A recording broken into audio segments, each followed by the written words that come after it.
Non mais Sandrine, moi si je vais pas à l'église, oh la foudre va me frapper. Non mais Sandrine, si je vais pas à l'église. Bienvenue dans le cri du ciel, là où Dieu parle à ton cœur. Ici, on parle vrai, sans masque, sans fardeau religieux, juste toi, moi et Dieu. C'est cosy en fait.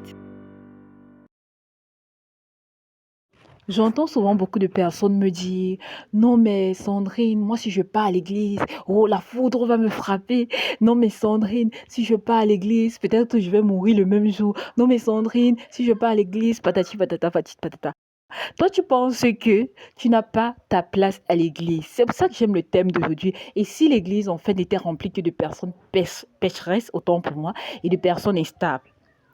Tu crois que tu dois être parfait pour venir à Dieu, que non, tu dois bien faire, genre, tu dois être une personne pieuse, tu dois être nanani, tu dois être nanana, et tout, et tout, et tout, et tout.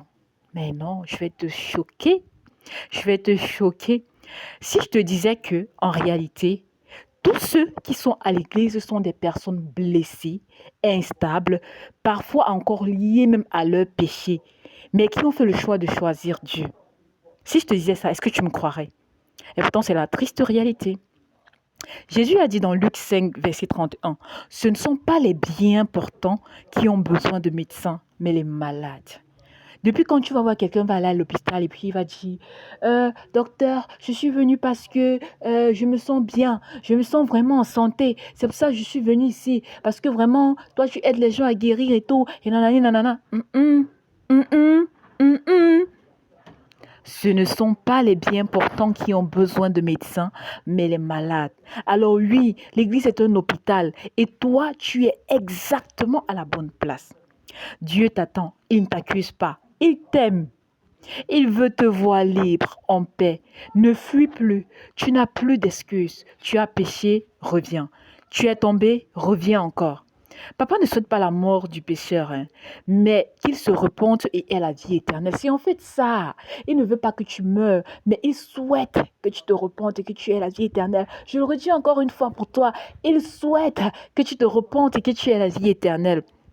Alors, voici une prière que j'aimerais communiquer avec toi. Si tu es disposé et que tu ouvres ton cœur à l'Éternel, j'aimerais que tu fasses cette prière avec moi. Seigneur, je reviens à toi. Je reconnais mes fautes, mes blessures, mes fuites. Pardonne-moi. Révèle-moi ton amour encore aujourd'hui et restaure mon cœur au nom de Jésus. Amen. Tu vois, le ciel te crie encore aujourd'hui. Reviens à moi. Ne tarde plus. Je pense que ce message t'était destiné. Et si tu le penses aussi, reviens à Jésus-Christ. Merci d'avoir écouté le cri du ciel.